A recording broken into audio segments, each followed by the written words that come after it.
Amém? Hebreus capítulo 8. Nos diz a palavra do Senhor. Ora, o essencial das coisas que temos dito é que possuímos tal sumo sacerdote, que se assentou à destra do trono da majestade nos céus, como ministro do santuário e do verdadeiro tabernáculo que o Senhor erigiu, não o homem. Pois todo sumo sacerdote é constituído para oferecer tanto dons como sacrifícios. Por isso, era necessário que também esse sumo sacerdote tivesse o que oferecer. Ora, se ele estivesse na terra, nem mesmo sacerdote seria, visto existirem aqueles que oferecem os dons segundo a lei, os quais ministram em figura e sombra das coisas celestes. Assim como foi Moisés, divinamente instruído, quando estava para construir o tabernáculo. Pois diz ele: vê que faça todas as coisas de acordo com o modelo que te foi mostrado no monte. Amém? Deus possa propor a sua palavra ao nosso coração. A princípio nós vamos ler até o verso 5. Depois, irmãos, nós vamos avançando por esse belo capítulo. Vamos orar um pouco mais, em nome de Jesus. Meu Deus, nós louvamos o Teu nome e agradecemos a Ti por Tua benesse. Muito obrigado, ó Pai, pela maneira tão cara com que o Senhor tem nos conduzido.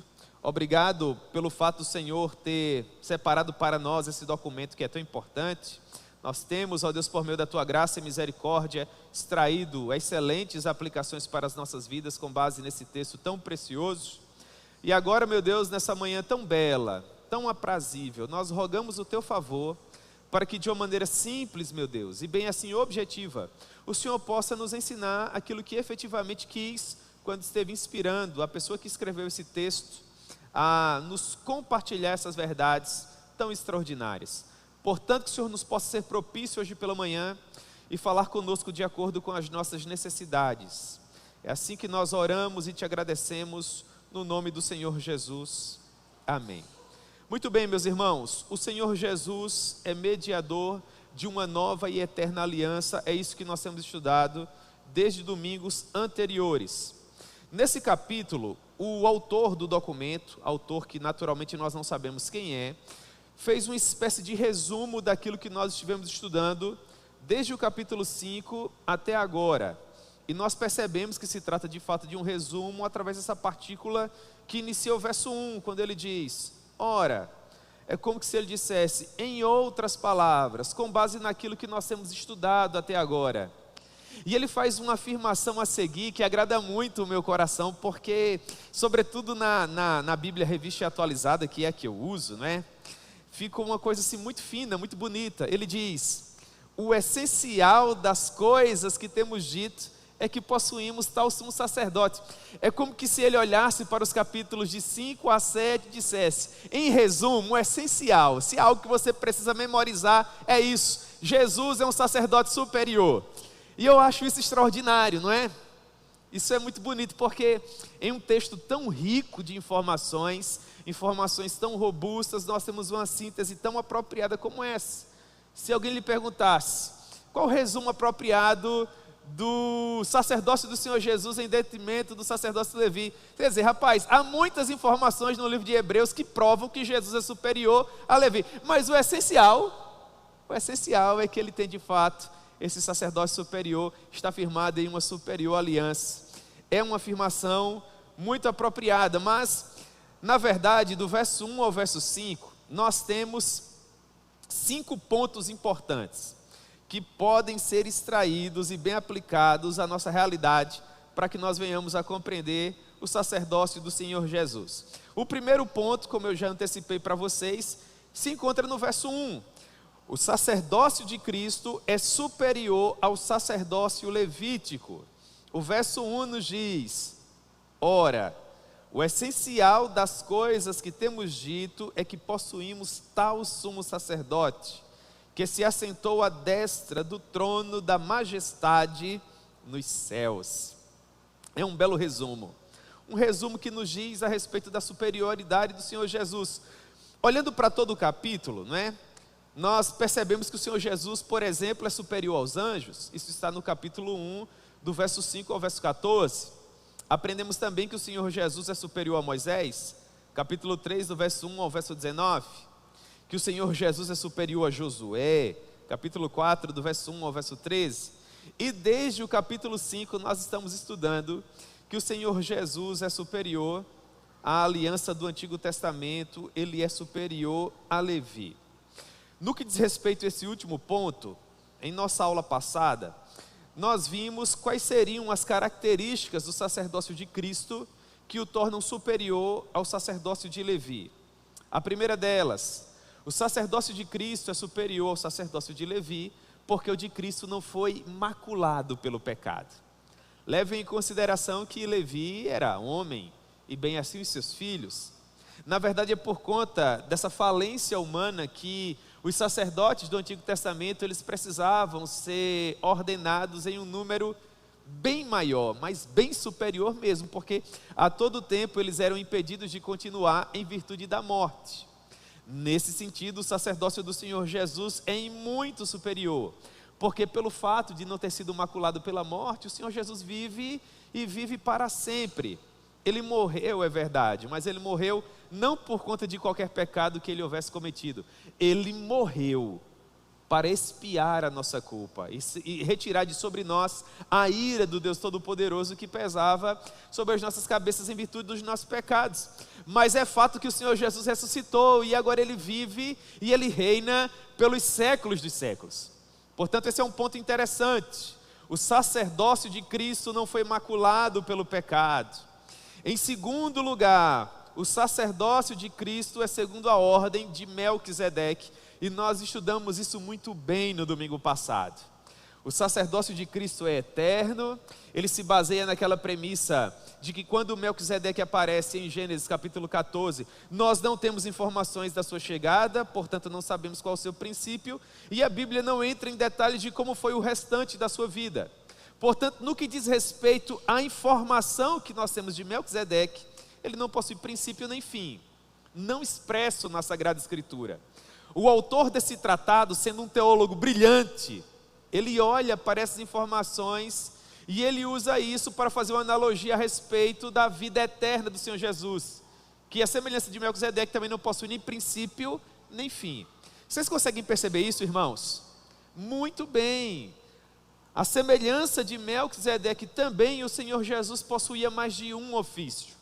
Do ponto de vista bíblico, nós podemos de fato asseverar que Melquisedeque era rei e sacerdote. Existem doutrinadores que apontam para o fato de que ele também poderia ser profeta.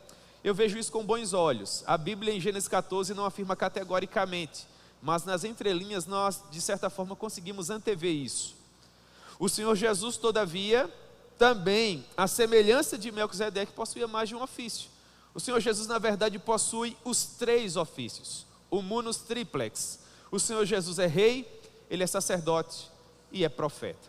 É justamente o sacerdócio de Cristo que nós estamos estudando desde o capítulo 5. E em terceiro lugar, irmãos, nós estudamos em nossa aula passada, o sacerdócio de Cristo está firmado em superior aliança. E é isso que nós estudaremos hoje pela manhã, nesse domingo tão belo que Deus nos deu. Mas o que significa dizer que o sacerdócio de Cristo está firmado em superior aliança? Ora, conforme o belo resumo que nós encontramos no verso 1, o essencial das coisas que temos dito é que nós possuímos tal sumo sacerdote. Mas com essa expressão, tal sumo sacerdote, o que será que o autor quer nos trazer à memória? Na minha maneira de ver, aquilo que ele esteve nos afirmando no capítulo 7, a partir do verso 26, quando ele nos faz uma espécie de resumo das características do sacerdócio de Cristo. Quando ele diz assim, com efeito, verso 26 do capítulo 7, com efeito, nos convinha um sumo sacerdote como este. Quais seriam as características? Não é? Olha que beleza, irmãos. Santo, inculpável, sem mácula, separado dos pecadores e feito mais alto que os céus. É tão linda essa expressão, não é?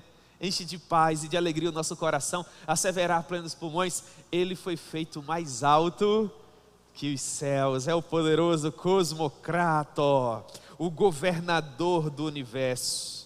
Ele não tem necessidade, como os sumos sacerdotes, de oferecer todos os dias sacrifícios, primeiro por seus próprios pecados, depois pelos do povo, porque fez isso uma vez por todas, quando ofereceu a si mesmo no lugar santíssimo, no Santo dos Santos. Perceba, a semelhança, ou melhor, diferentemente dos sacerdotes do Antigo Testamento, que a princípio sacrificavam por seus próprios pecados, e entravam com o sangue de um terceiro no lugar santíssimo, o Senhor Jesus, ele não tem necessidade de oferecer sacrifício por seus próprios pecados, porque ele jamais pecou.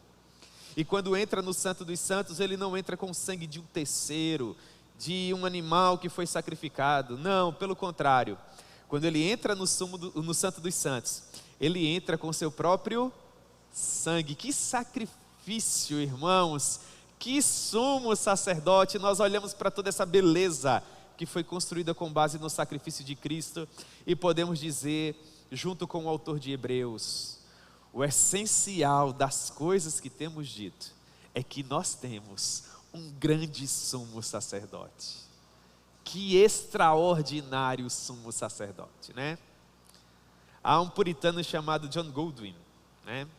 E ele escreve muito a respeito da superioridade do Senhor Jesus. Mas é um livro magnífico, irmãos. Depois, se tiverem a oportunidade de ir lá, leiam, porque é uma bênção. Então esse é o primeiro ponto interessante que nós encontramos nos 5 versos iniciais. Qual seria o segundo ponto?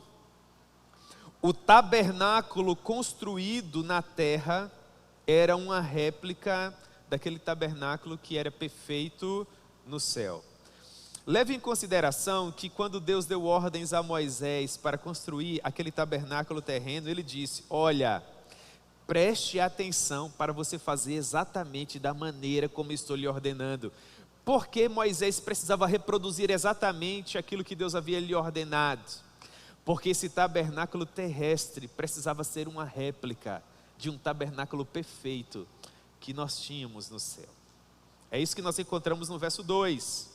O fato de que o Senhor Jesus, como ministro do santuário e do verdadeiro tabernáculo que o Senhor erigiu, de fato exerce sacerdócio não como qualquer pessoa, não como homem, mas como verdadeiro filho de Deus. O que nós aprendemos?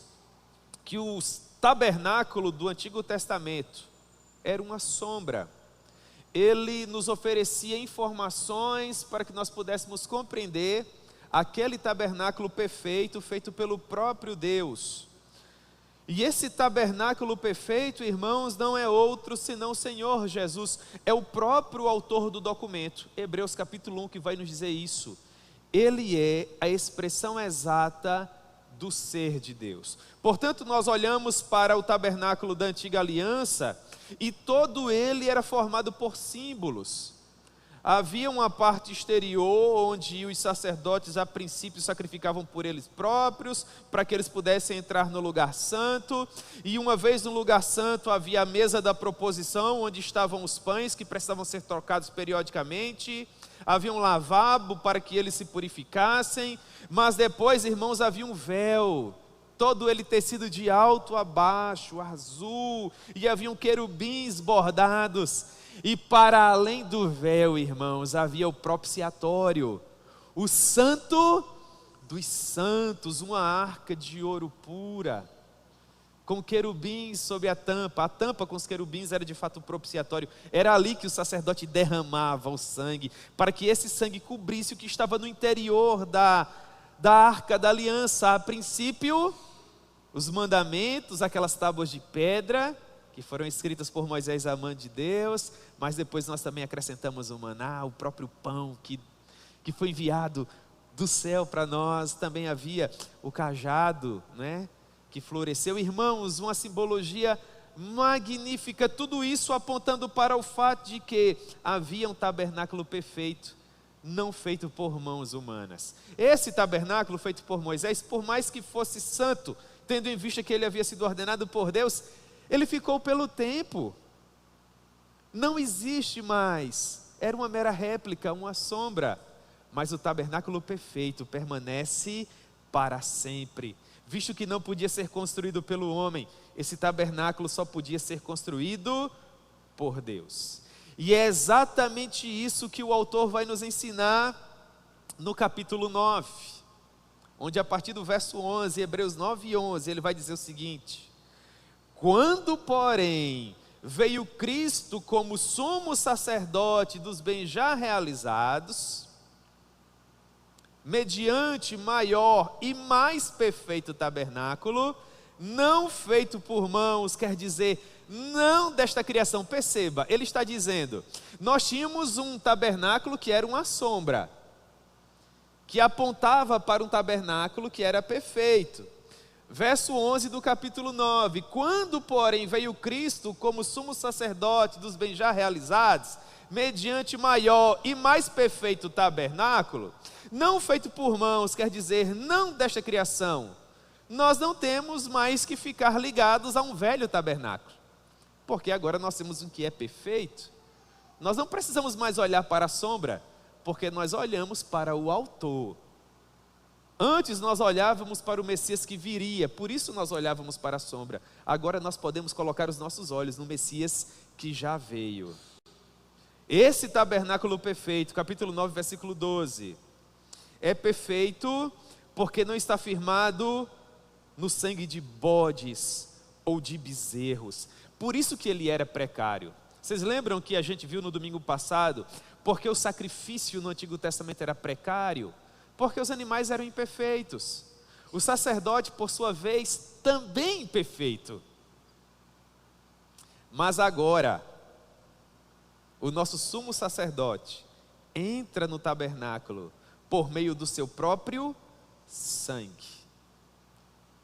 E pelo fato do sangue dele ser perfeito, e ele próprio ser perfeito, e o tabernáculo ser perfeito, perceba, tudo perfeito, ele oferece um sacrifício naturalmente perfeito, suficiente e eficaz, de modo que a ira de Deus é aplacada, Deus é apaziguado, e todo o preço devido finalmente é pago. Oferecemos a Deus aquilo que de fato Ele podia receber. Isso foi extraordinário, irmãos. Esse é o segundo ponto, não é? O tabernáculo construído na terra era uma réplica daquele que era perfeito no céu. O que era perfeito no céu veio até nós, e nós vimos a sua glória, cheio de graça e de verdade, o Senhor Jesus, Todo-Poderoso. Terceiro ponto, irmãos, que nós podemos extrair dos 5 versos iniciais que lemos: a imperfeição do sacerdócio levítico exigia sacrifício pelo próprio sacerdote, através do sangue de um terceiro, através do sangue de um animal. É o que diz o verso 3: pois todo sumo sacerdote é constituído para oferecer tanto dons como sacrifícios.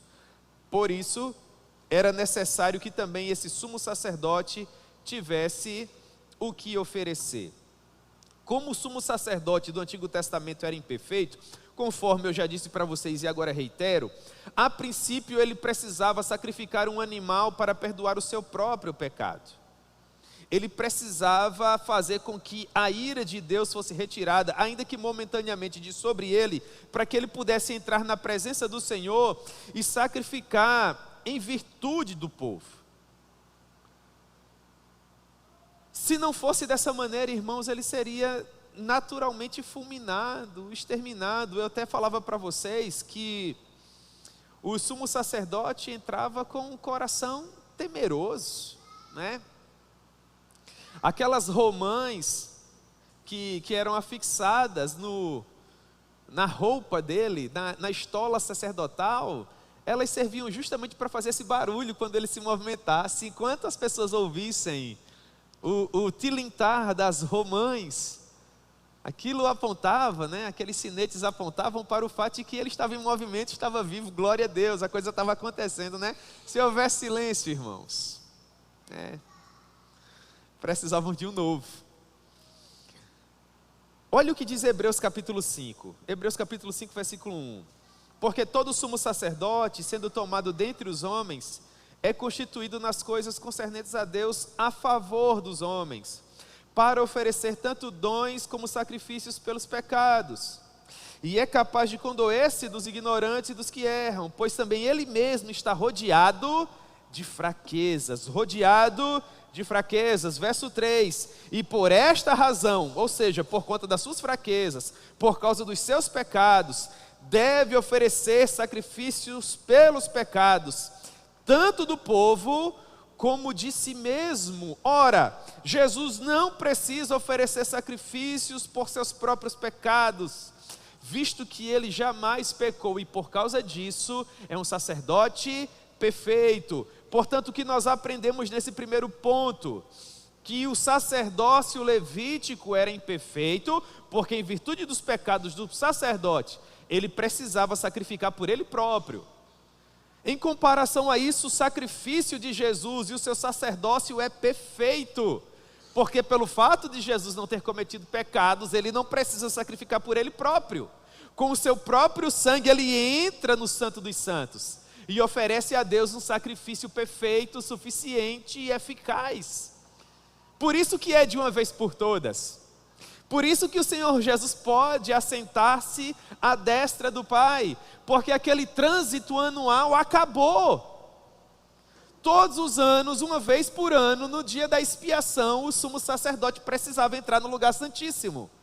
Vocês lembram disso, irmãos? Todos os anos. O Senhor Jesus, na plenitude dos tempos, entrou no Santo dos Santos. E o trânsito acabou porque Jesus assentou-se. Essa ideia de assentar-se aponta para aquele princípio do descanso. A obra foi consumada, não há mais o que ser feito. Jesus se assenta e reina. Se você for estudar a estrutura do antigo tabernáculo, no Antigo Testamento não havia uma cadeira no Santo dos Santos, porque não foi dado a nenhum sumo sacerdote humano se assentar ali. Ele precisava sair, porque posteriormente ele teria que voltar. No tabernáculo perfeito, Jesus entrou e assentou-se, porque não há mais necessidade de que sangue seja derramado. O dele foi derramado de uma vez por todas. Vocês conseguem ver isso, irmãos? Muito bem. Quarto ponto: se o sacerdócio de Cristo não fosse superior, nem mesmo o sacerdote ele seria, por não ser da descendência de Levi. Nós aprendemos também em nossa aula anterior que cada ofício exigia uma ascensão pública. Em que sentido? Os reis eram levantados por Deus e ungidos por sacerdotes. Os sacerdotes, por sua vez, eles eram sacerdotes por causa da sua linhagem. Deus estabeleceu a tribo de Levi, e a partir de Levi ele estabeleceu como um reino de sacerdotes os descendentes de Arão. Os demais filhos de Levi naturalmente seriam levitas. Só os filhos de Arão seriam sacerdotes. Enquanto que os profetas eram designados pelo próprio Deus. Deus lhes dava a voz que eles precisavam para implementar na terra os valores do seu reino. Nenhum desses três ofícios podia ser comprado. Nenhum desses três ofícios podia ser doado. Nenhum desses três ofícios podia ser repassado. É o que nós aprendemos em Hebreus capítulo 5, versículo 4. Não é isso o texto dourado do vocacionado? O que diz Hebreus capítulo 5, versículo 4? E ninguém toma essa honra para si mesmo. Não é por causa do seu sobrenome, meu irmão. Não é por causa da sua conta bancária. Não é porque você acha bonito e diz: eu quero ser um pregador, ou um cantor, ou um intercessor. Ninguém, pois, toma essa honra para si mesmo, senão quando chamado por Deus, assim como Arão. É por isso que, por mais que livros sejam produzidos hoje, dizendo que você pode aprender a pregar, e de certa forma você pode sim refinar a técnica, aprender princípios, crescer, mas dentro desse exemplo da pregação, que foi o exemplo que eu já dei, não é? Na minha maneira de ver, eu creio que pregadores nascem prontos. Eu creio que é um dom, eu creio que você vem com essa capacidade, você naturalmente é inclinado a isso, mas ao longo da sua vida, por óbvio, você vai lendo bons livros e você vai aperfeiçoando, você vai refinando a técnica. Mas você nasceu para pregar, enquanto você, por sua vez, nasceu para cantar, um outro nasceu para tocar. Há pessoas que por meio do esforço vão conseguir desenvolver muito bem. Mas eu sou de uma época em que você consegue distinguir o que é dom e o que é esforço. O esforçado, ele vai conseguir fazer e vai fazer muito bem também, mas ele não vai conseguir chegar àquilo que aquele que faz por meio da capacidade sobrenatural consegue fazer. É igual uma pessoa que toca um instrumento, se ele se dedicar muito, ele vai conseguir tocar. Mas aquele que tem o dom, aquele que nasceu para isso, é como se o instrumento fosse uma extensão do corpo dele. Quando ele começa a tocar, é meio que como que se não existe mais um limiar, uma barreira entre o que é a estrutura do instrumento e o que é a estrutura do corpo dele. Da mesma forma, é quem nasceu para lecionar, é quem nasceu para pregar. Ele começa a falar e as palavras fluem dos seus lábios como verdadeiras torrentes de graça. E elas abençoam o povo de Deus. Aquele que se esforça, ele até vai conseguir prestar de fato um bom serviço. Mas eu creio que existirão determinados aspectos que farão diferença entre um e outro. E existem também muitos outros aspectos que podem ser analisados aqui, não é o caso. Mas eu creio que ficou claro o que eu quis dizer. Amém, irmãos? Muito bem. O verso 4 nos diz: ora, se ele estivesse na terra, nem mesmo sacerdote seria. Por quê? Porque ele não é da tribo de Levi. E eu disse para vocês que para ser sacerdote, de acordo com o ofício sacerdotal do Antigo Testamento, as pessoas precisavam obrigatoriamente ser da tribo de Levi. Precisavam ser filhos de Arão. O Senhor Jesus não era da tribo de Levi, o Senhor Jesus era da tribo de Judá. Para que ele fosse feito sacerdote, se fazia necessário uma nova aliança. A antiga havia sido feita com base em Levi. Uma nova aliança não é mais feita em Levi. A nova aliança é feita com base em Melquisedeque. Tu és sacerdote para sempre, segundo a ordem de Melquisedeque, sem princípio nem fim. Sacerdote e rei. Levi não podia ser isso. Levi só podia ser sacerdote. O Senhor Jesus é superior. Ele pode ser sacerdote, mas ele pode ser rei. A gente comparou Levi com o Senhor Jesus na aula passada. Por que Jesus é superior? Porque Jesus, assim como era sacerdote de acordo com a linhagem de Melquisedeque, recebeu os dízimos de Abraão. Você lembra? Gênesis capítulo 14. Abraão voltava da grande guerra, encontrou-se com Melquisedeque, devolveu os dízimos a ele. Abraão é o pai de Levi. Levi está representado em Abraão. Se Abraão, que representa Levi, deu os dízimos a Melquisedeque, o autor do tratado diz que aquele que entrega os dízimos é inferior, porque o que recebe naturalmente tem autoridade maior e por sua vez é superior. Então esse é um primeiro exemplo. Se Abraão devolveu os dízimos a Melquisedeque, Melquisedeque é superior a Abraão. E nesse caso, o sacerdócio de Cristo, que é da linhagem de Melquisedeque, é superior ao sacerdócio de Levi. É um teólogo brilhante, né, irmãos? Quem escreveu Hebreus é um teólogo brilhante. Em segundo lugar, já falei para vocês, o sacerdócio de Levi era finito, porque era um sacerdócio humano. O do Senhor Jesus é eterno, porque não possui nem princípio e nem fim. E em terceiro lugar, aquilo que vocês já sabem, Levi só possuía um único ofício, ele era meramente sacerdote. Enquanto que Melquisedeque era sacerdote e rei, enquanto que o Senhor Jesus é sacerdote, rei e profeta. Em Hebreus capítulo 7, a partir do versículo 15, nós temos assim: e isto, ou seja, a superioridade de Jesus é ainda muito mais evidente quando, no capítulo 7, o autor vinha falando da superioridade do Senhor Jesus, e aqui ele vai dar um exemplo de como é que essa superioridade se mostra ainda mais evidente.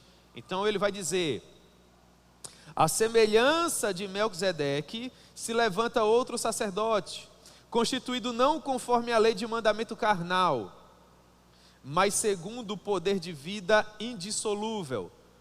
A lei de mandamento carnal era limitada porque o sacerdote carnal morria. mas o poder da vida indissolúvel não tem fim, porque essa vida, ele diz, é indissolúvel, em outras palavras, não se dissolve, não se desfaz, não perece. É por causa disso que ele vai apontar para Jesus a citação do Salmo 110, versículo 4, não é isso? Hebreus 7,17 é uma citação do Salmo 110, versículo 4, que diz: porquanto se testifica, quem testifica? O Deus Todo-Poderoso, é o Deus Pai quem está dizendo isso. Tu és sacerdote por alguns meses, tu és sacerdote esse ano, tu és sacerdote enquanto não fores crucificado, é assim? Não. Tu és sacerdote para sempre. O Senhor nunca disse isso a Levi, mas para o Senhor Jesus sim. Tu és sacerdote para sempre, segundo a ordem de Melquisedeque. Portanto, o sacerdócio de Cristo, a semelhança de Levi, também foi constituído por Deus, com uma diferença: o de Levi era limitado, o de Cristo é perfeito, é indissolúvel. Levi, conforme Hebreus capítulo 7:17, foi constituído conforme a lei do mandamento carnal. Jesus, constituído conforme o poder da vida indissolúvel. E é por conta disso que ele é um sacerdote para sempre, segundo a ordem de Melquisedeque. O Senhor jurou, irmãos, e não se arrependerá. E não se arrependerá. Por fim, lá no capítulo 7, nós encontramos uma síntese desse ponto. E essa síntese é muito interessante. Está lá no capítulo 7, verso 18. Aprendemos até agora que Jesus é superior a Levi, que a aliança que torna Jesus sumo sacerdote é superior. O que isso causou? Em Hebreus 7,17 ele diz assim: portanto, ou seja, com base nessa superioridade, por um lado, se revoga a anterior aliança, por causa da sua fraqueza, da sua inutilidade. É inútil porque a antiga aliança, com base nela própria, nunca salvou ninguém. Ninguém nunca conseguiu atingir esse patamar. Só quem cumpriu toda a lei, toda ela, sabe quem foi? Jesus. Os demais, todos eles ficaram pelo caminho. E como acontecia a salvação no Antigo Testamento? Da mesma forma que no Novo, pela graça. As pessoas tentavam cumprir a lei, não conseguiam, mas acreditavam que um dia viria um Messias, que fariam por elas o que elas não conseguiam fazer por si próprias. E por causa da promessa do Messias, que um dia viria, elas eram salvas. É uma coisa muito sublime, não é, irmãos? É perfeito demais. Que Deus poderoso é esse. Quinto ponto, para nós avançarmos desses 5 versos iniciais. Quinto ponto: o tabernáculo terrestre era uma sombra, um símbolo do tabernáculo perfeito que estava nos céus. O verso 5 diz assim: os quais, leia-se, os sacerdotes do Antigo Testamento, ministravam em figura, em sombra. Vocês lembram que da teologia, figuras e sombras são recursos que nos apontam para o que seria dito no Novo Testamento. Portanto, o tabernáculo também era uma sombra, uma figura daquilo que era perfeito e celestial. No caso, o tabernáculo celeste, o Senhor Jesus. Assim como foi Moisés divinamente instruído quando estava para construir o tabernáculo, pois diz ele: vê que faças todas as coisas de acordo com o modelo que te foi mostrado no monte. Moisés precisava fazer uma réplica perfeita daquilo que estava nos céus, para que quando, na plenitude dos tempos, o Senhor Jesus viesse, toda aquela simbologia pudesse encontrar um respaldo, uma solução na pessoa dele, não é? Isso é magnífico. Depois, se vocês puderem, façam uma leitura de Levítico, e vocês vão perceber como Hebreus é uma espécie de comentário daquilo que o Senhor nos ensina no Levítico. É extraordinário, irmãos, é de encher os olhos, como de uma maneira muito sublime, de uma maneira muito bela, de uma maneira muito perspicaz tudo aquilo que nós aprendemos em forma simbólica no Antigo Testamento é realizado no Novo Testamento, na pessoa do Senhor Jesus. É por isso que, fazendo essa análise daquilo que foi ensinado no Antigo Testamento, comparando-se com o que foi dito no Novo Testamento, que o apóstolo Paulo concluiu que o Senhor Jesus de fato era o Messias.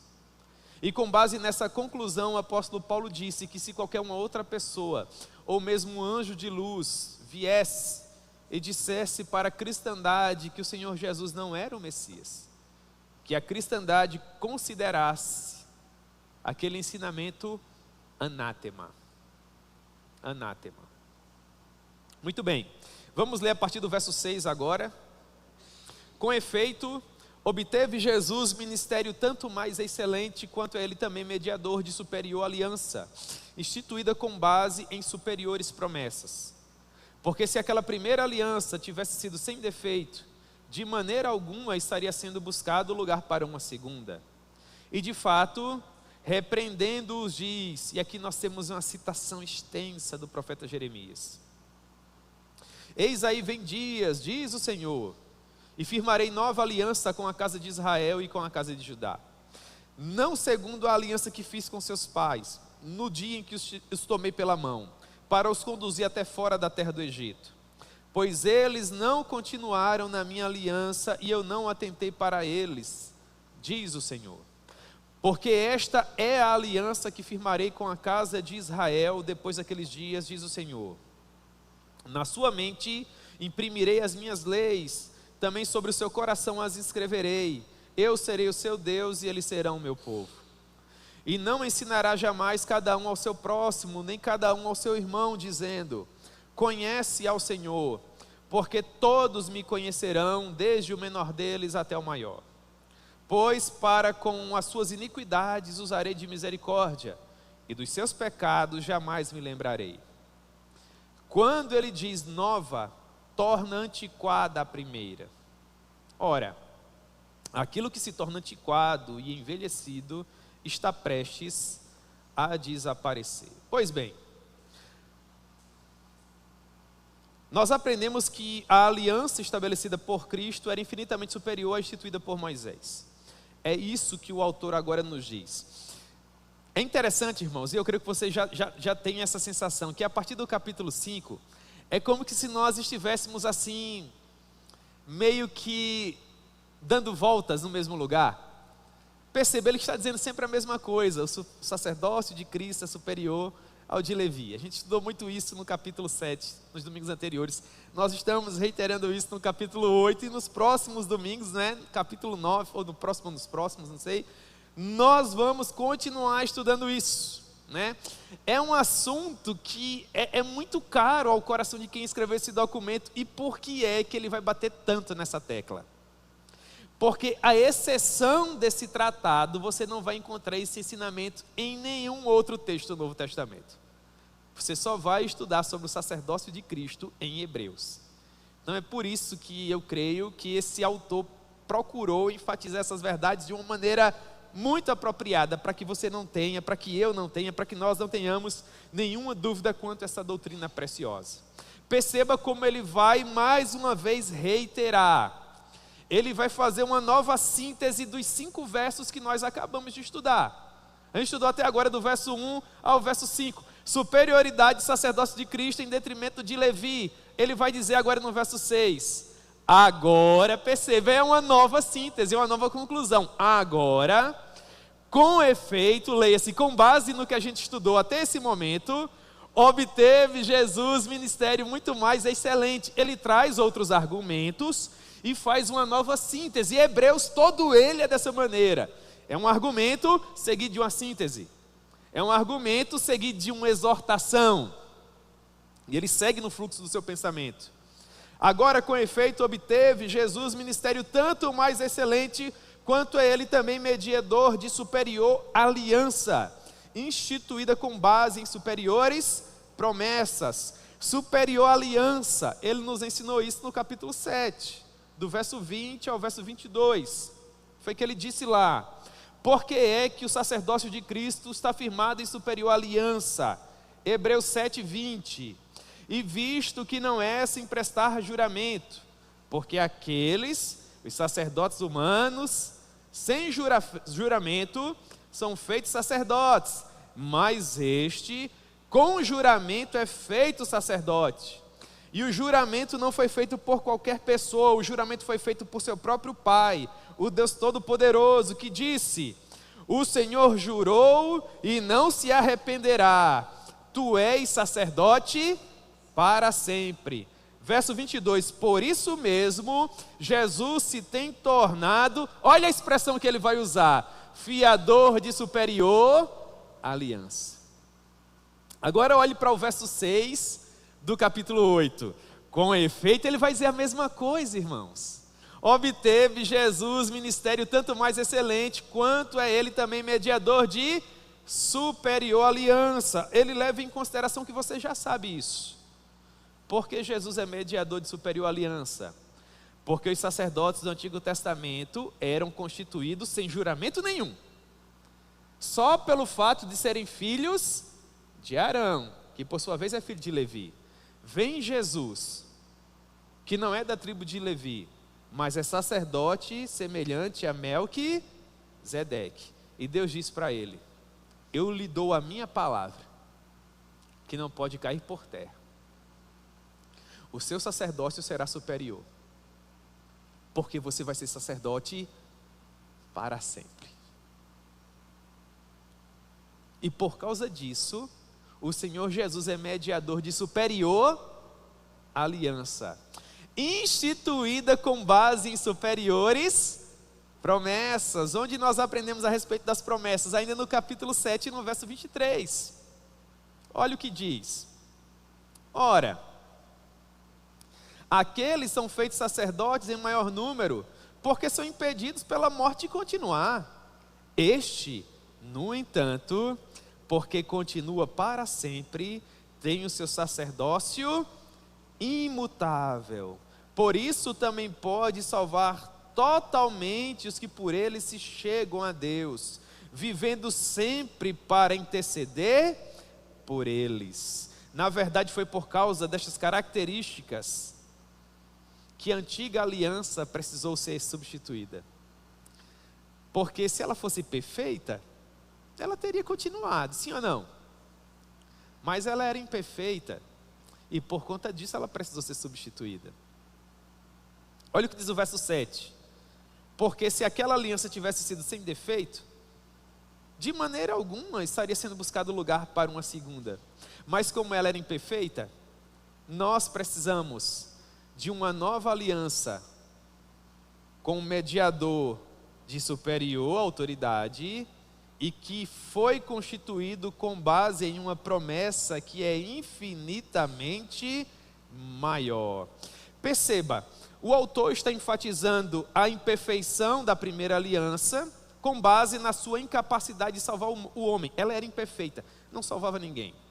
Portanto, nós precisávamos de uma superior aliança, que resolvesse a nossa situação diante de Deus de uma maneira eficaz, de uma maneira perfeita.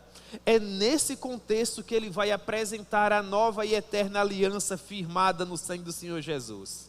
É com base nessa necessidade de pessoas que precisavam de um Salvador que apresentasse um sacrifício perfeito, único, eficaz, que ele nos aponta o ministério de Cristo. Olhe para Hebreus capítulo 8, verso 6. Hebreus 8, 6.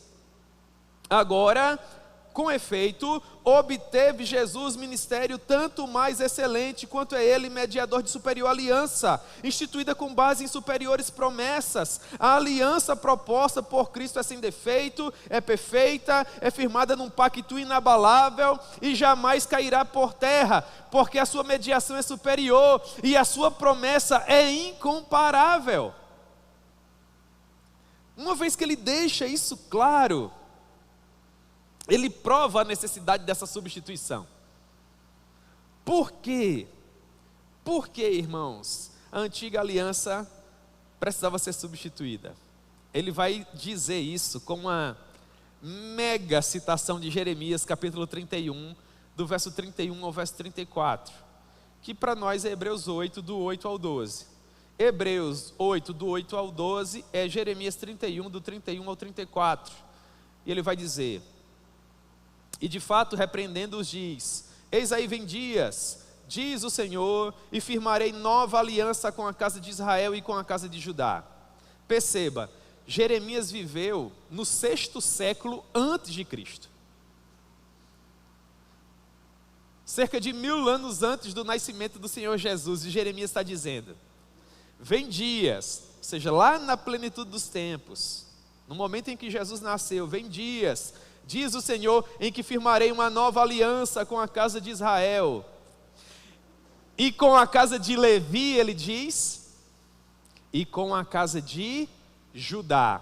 Perceba, o Antigo Testamento estava a pleno vapor, o templo estava lá, as ordens sacerdotais, os turnos dos levitas, e o Senhor, por intermédio de Jeremias, está dizendo: haverá um dia em que eu farei uma nova aliança com o meu povo, e essa nova aliança não vai ser firmada com Levi, que é homem, morre, falece e cai. Essa nova aliança vai ser firmada com a casa de Judá.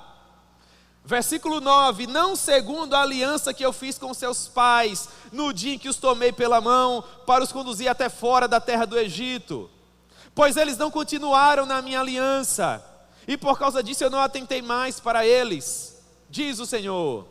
Mas esta é a aliança que eu firmarei com a casa de Israel, depois daqueles dias, diz o Senhor, a nova aliança que ele faria com a tribo de Judá. Quais seriam as características dela?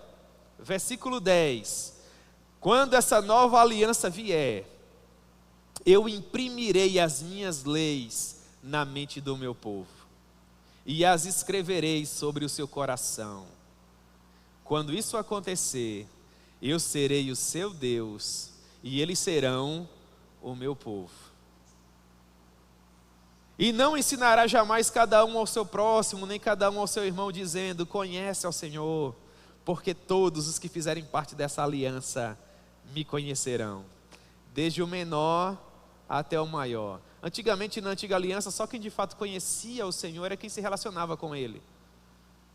Moisés, por exemplo, que entrava na sua presença, os sumos sacerdotes que uma vez por ano entravam na presença do Senhor. Agora todos nós podemos conhecê-lo, desde o menor até o maior. Pois, verso 12: para com as suas iniquidades usarei de misericórdia, e dos seus pecados jamais. Essa é a aliança. Meu Deus, que aliança! Essa é a aliança. Essa é a nova aliança, mais excelente, superior, firmada em superiores promessas, não segundo a anterior, pois na antiga aliança, na aliança anterior, os homens não cumpriram a parte deles. Não é isso que o Senhor está dizendo no verso 9? Eu os retirei da terra do Egito e eu disse para eles, isso aqui na teologia é chamado de Shema: ouve, ó Israel, o Senhor teu Deus é o único Senhor. O povo obedeceu? Não, o povo abandonou o Senhor. É isso que ele diz aqui. Eles não continuaram na minha aliança, eles deram as costas a mim, e por causa disso eu também não atentei mais para eles.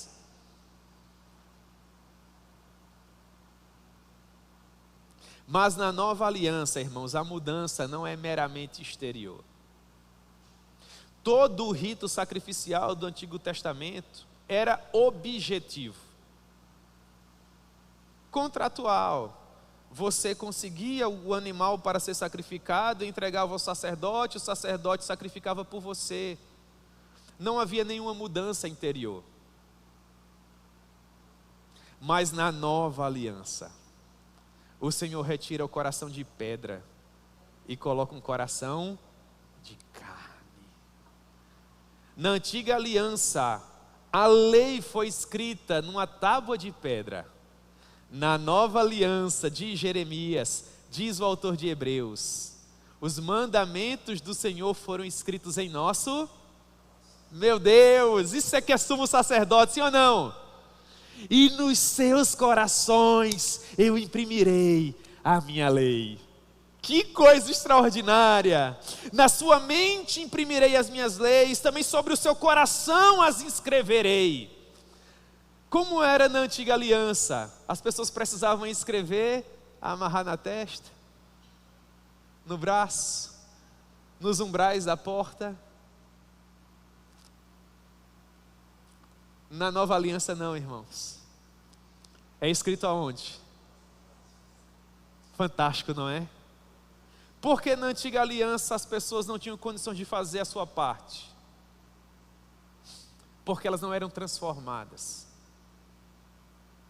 Permaneciam em seus pecados. Na nova aliança nós podemos contribuir com a nossa santificação. Porque nós somos regenerados.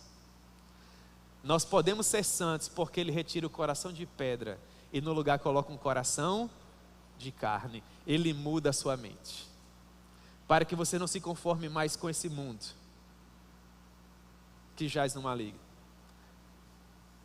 mas que você possa transformá-lo pela renovação do seu novo entendimento, para que você possa experimentar qual seja a boa, agradável e perfeita vontade do Senhor. E tanto é que a antiga aliança se tornou obsoleta, verso 11, que não há mais a necessidade de um homem que ensine ao seu próximo a respeito de como ele se deve comportar. A lei não vai ser direcionada a uma única linhagem, a um único homem, não. Isso foi aperfeiçoado. Jesus agora não fala por meio de um para com base nesse falar com os demais. Na nova aliança, Ele fala com todos, diretamente. Nós somos um reino de sacerdotes. Que coisa extraordinária, não é? Eu estava lendo o Antigo Testamento, irmãos, e eu fiquei chocado. Porque, sabe Deus o motivo, né? Quando eu tinha lá não sei quantos anos, nasceu uma coisinha aqui no meu olho, que é uma espécie de membrana, uma carninha aqui, né? Meu pai tem isso, já fez trocentas cirurgias e eu creio que eu herdei essa benesse dele. E no Antigo Testamento, se o descendente do sacerdote possuísse essa deficiência no olho, ele não podia, já era um defeito, né? Então eu podia ser 1000 vezes filho de Levi, quando eu fosse avaliado, já era. Se eu tivesse nascido no período do Antigo Testamento, irmãos, eu teria que sobreviver à margem da minha linhagem. O meu pai e os meus irmãos seriam sacerdotes e eu seria um sacerdote destituído de um ofício sacerdotal. Um filho de Levi de segunda categoria. E como os filhos de Levi não podiam trabalhar, naturalmente eu teria que sobreviver das migalhas que haveriam de cair da mesa dos meus irmãos. Mas louvado seja o nome do Senhor, que essas imperfeições foram perdoadas. E agora eu posso me achegar confiantemente ao lugar santíssimo, porque eu tenho um sumo sacerdote que pode se compadecer dos meus muitos defeitos e pecados. Fantástico, não é? Eu amo Jesus, irmãos, com toda a força do meu coração, não é? E se você tiver os seus defeitinhos por aí, esse exemplo se encaixa a você também, viu? Pois é, Deus é santo, irmãos.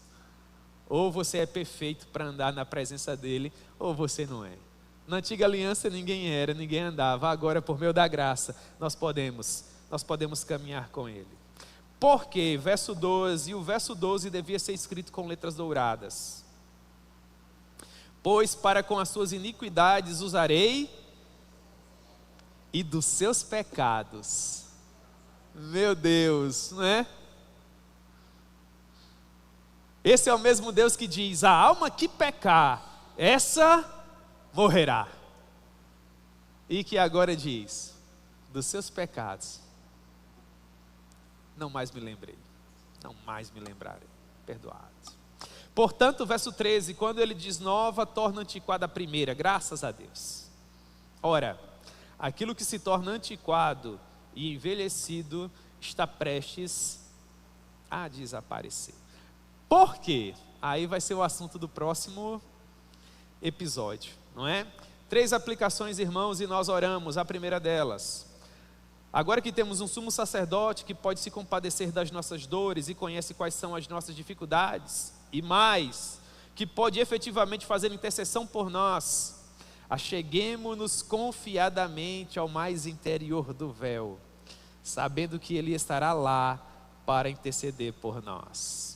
Você agora vive uma época em que você pode andar na presença de Deus, todos os dias.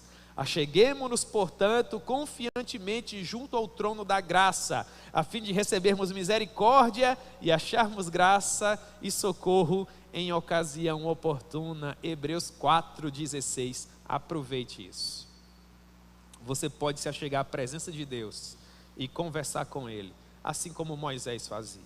Em segundo lugar, a nova aliança estabelecida em Cristo mudou o nosso interior e nos concedeu capacidade para adorá-lo, apesar das nossas imperfeições. Perceba, a antiga lei era escrita em tábuas, em caixinhas, mezuzás, né, que eram colocadas em umbrais de portas, as testas, os braços.